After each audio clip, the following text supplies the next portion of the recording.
right after busting out from the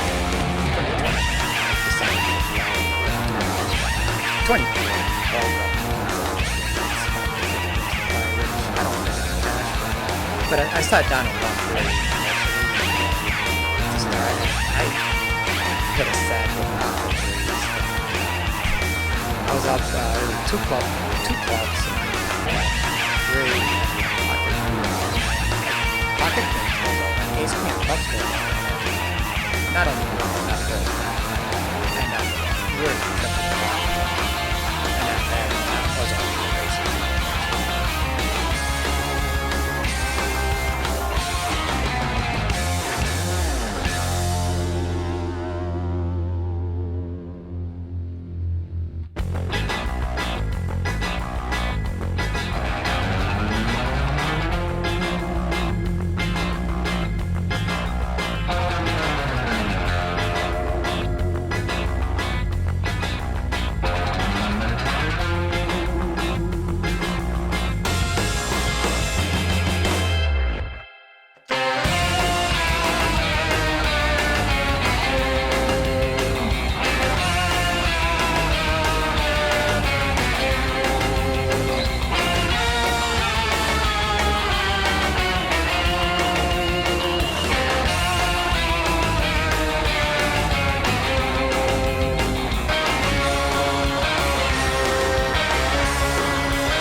So last weekend, ended up playing Borgata. I went down on Thursday afternoon. Staying over. I was gonna play the day one on Friday, and if we came back for day two, it was gonna be Sunday. So I go down on Thursday afternoon. I fired off a bullet. It didn't seem like it was gonna be my day, so I decided I'm just gonna play cash, rest up, have a couple of beers, relax, and play, the day one on Friday, and did ended up doing really well in the cash game. Then I made a pretty deep run on Friday, day one. I ended up bagging, I think I was number two or three for that flight or that day, but there was a bunch of number ones. So I ended up going to day two. You know, ninth best stack. So it was top 10 stack. I think there might have been like about 120 people left that were already in the money. But day two, there's a it was not a good day. So I ended up finishing 73rd, 72nd, 73rd, somewhere in that range. So more than doubled, almost not triple, but 2.5x my buy-in. But I did really well in the cash games. So I'll just cover two of the three, maybe four interesting hands. The one that really crippled me on day two, after not getting any cards for like a long time, I had King Queen of Spades. I raise, and then the button calls me, and flop came out 8, 10, Jack of Spades. I have King Queen of Spades. Yeah, of course we end up. I raise. He raises me back. I put it all in. He calls me with Ace Five of Spades. He had the nuts, and the guy next to me whispers, "Oh, I folded the Nine of Spades." I'm pretty much drawing dead, as long as he was in line. So it was quite the cooler. It took away most of my chips, and I ended up busting out as a little bit of disappointment. But what are you gonna do? You can just keep firing. So this week. Again, I'm going to do the same, repeat the same process, but for the main event of, it's the Run Good is at the Borgata. So I'll go down Thursday afternoon again, If there's something I don't know, no Thursday, but I probably will because I'm already there. And then Friday I'll fire a bullet into the day one on Friday, and it'll be the same thing again. So if I make it to day two, I'll come back to some of the more interesting hands that I haven't talked about yet. So right after the tournament started on Friday, we started with 40K, and I was playing a lot of hands. I was getting cards, but I was not necessarily hitting flops. I would say I ran pretty good in like the key spots, but for the most part, I'm not sure that I would say I ran that well. But I did hit. I minimized my losses, and I was able to maximize my wins. And a couple of those I was behind when uh, when I hit. So I dipped down to about 25K, and I was in late position with ace deuce of clubs, and there was action, it was raise, it was like four players in, so I stay in. The flop comes out. It was two clubs. I think it was eight nine of clubs, and a two of diamonds, or a 10 9 of clubs. So I have not a deuce of diamonds. I didn't hit a pair. So there's the initial aggressor bets a lot. Somebody else calls in. I call. I have the nut flush draw. The turn was the 10 of clubs, so it gives me a flush. The nut flush. And the initial aggressor bets again. Everybody else folds. Comes to me. I put it all in. I only have 25,000. Which is it's super early in the tournament, but it's a lot. So he just goes all in. He had 6 7 and turned straight. So he was like, I have a straight. And he's very confident. He didn't, I don't know if he saw the flush or not, but yeah, he was drawn dead. I had the ace deuce of clubs. That got me off, and I was able to propel into like 130K stack by the level three, and I was able to mostly maintain it. And I dipped down, and eventually I dipped down to about 80K after running that great. But it's still, I can't complain. Even at that point, I was probably like at 100 big blinds. And again, I had pocket sevens. There's two other people all in pre-flop. I'm not folding this. The pocket nines. One guy had pocket nines. He had the smaller stack, but the other guy had a pretty big stack. I might have him covered, or it was very close. So we all go all in. Pocket nines. I have pocket sevens, and the ace queen. The other guy had ace queen. So I was ahead of ace queen. Obviously dominated by the nines.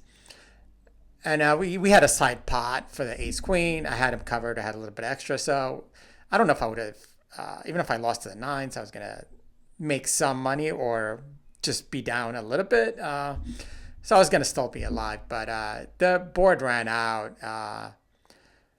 I hit a 7 on the river to give me, to boat up and really triple up. And that really got me to take off. So we get to this hand where the guy next to me, I was actually, I think, sandwiched between maybe one of them was definitely a pro because he talked about it, and I apologize for not recognizing him because I don't, just don't watch poker.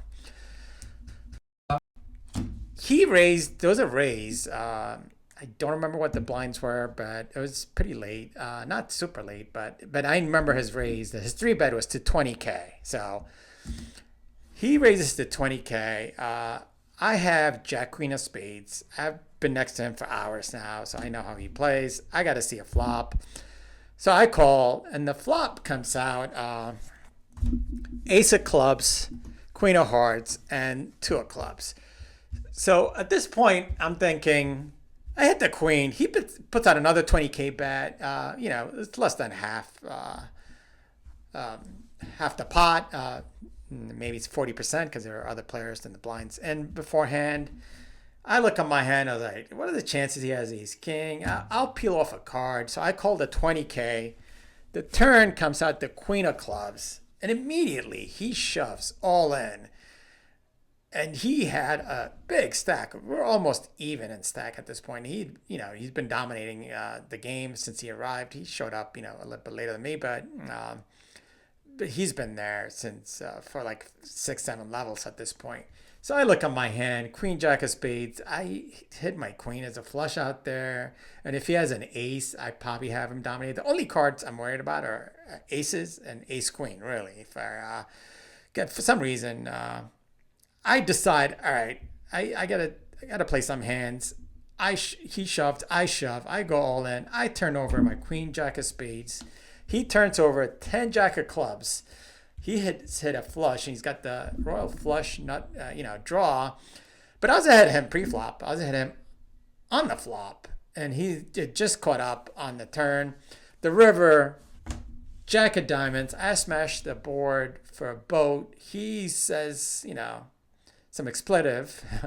But he was a really cool guy. I'm not saying he was, not happy that I boated up, and he walked away. And I was one of the top chip leaders for the rest of the day, and I did well. So I'll cover one more hand. This came very, very late. We ended up near the bubble. I think it was like 20 we're going to make the money in bag. At 23 or 22, we were just stuck. We went through 2 levels without anybody getting eliminated. A couple of guys, small stacks, every time they went in, they're able to double up. And this was one of the hands that I think I probably misplayed it. So I had pocket eights, 8 hearts, 8 of diamonds. And I lead out. Blinds were 5,000, 10,000 at this point. So this was level 15. We ended up playing to level 18. Just, 3 players left to eliminate. So I raise, and the big blind, we've been at another table with, I know he's solid, good player. He shoves all in, but he shoves all in like 270K, which is, it's a lot. There's 27 big blinds, and I really tank for a long time. This is the spot. I should have made a call. A race, I'm ahead of a race, but I was like at the really bottom of my range to call a big bet like that. I put him in bigger pair. Why else would he do this? Or maybe ace king, but out of the range that I put him in, I put him in bigger pair, and it's just 27 big blinds with a lot. But I really should have called. And in retrospect, I probably would call today, but not to make excuses. But when you're played for like 10 hours already, you're not as sharp. But everyone is on the same boat. So I decide I'm going to fold it. I throw it face down. He says, oh, thank you, and throws down pocket sixes. Didn't cost me a lot. I think I had raised it to 22K or something like that, right? Out of the 510. But yeah, that would have propelled me over $1 million in chips. As it turned out, we ended up, a few hours later, bagging. I bagged about a little bit less than 700K, which ended up being good enough for, going into day 2, number 9.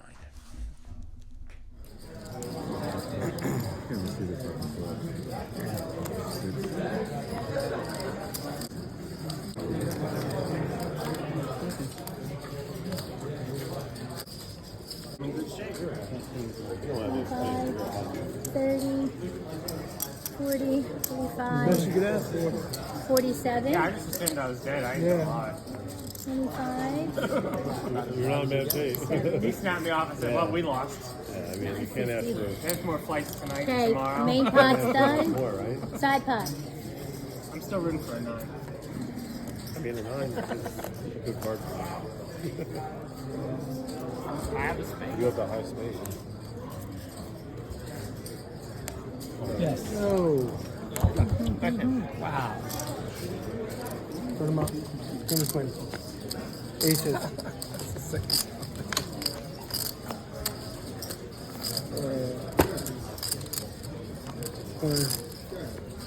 Crazy.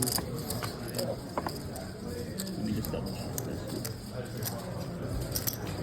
55, 65, 67, 69 plus the black. 70,700. 60, 70, and a 1.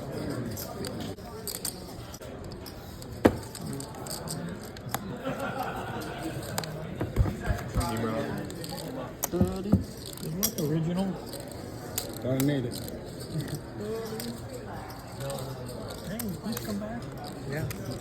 No cell phone. I have a media pass. Okay. So to turn we're all over. on. Turn Anything? turn over. So this is side part, this is main part, okay? I think I want to see what that is. Yeah. He's happy too.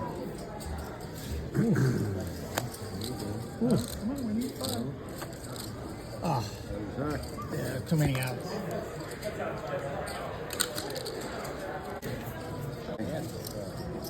You want to draw? Yeah. He don't have. I got the nuts. Hopefully you don't pair He up. don't 150.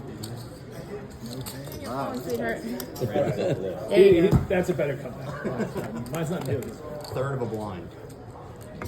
Who's this guy? Alright, goodbye. On the cards. All right. Do you have a rule that you can't turn over your all-in? Yeah, freeze the action. We're not showing the hand. Don't turn the hand over? Yeah. Okay. Thank you. Freeze the action and do not show I always the hand. fucking Dealer. forget that. 816, deal one hand. Again, 2 minutes off the phone. I love satellites. Yeah, they have people. I love satellites. Congratulations on with us before. There is a sheet the dealers must fill out. You're going to put your name, chip count, and life number on the bag. Do not bag your chips. You must count out your chips in denominations. In denominations, the dealer will go from seat 1 and count every single denomination. It helps a lot if you keep them in stacks of 5 or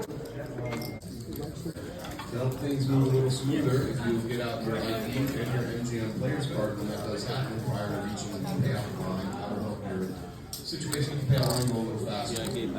All right, dealers, when you get that ready to go, button is in seat 6. Got tens. Nice cube.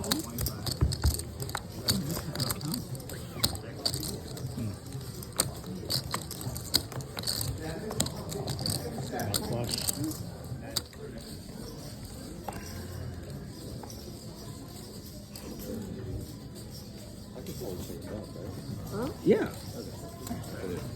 You can show that at the end. At the end. Professional. You can't have all the chips and get aces. Or you can say what you had. I'd hit the set, man.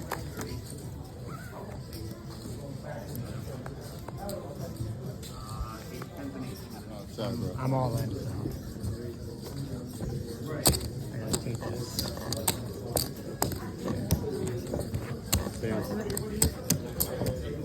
25, 26. And you're way ahead. 19? Is that right? Yeah.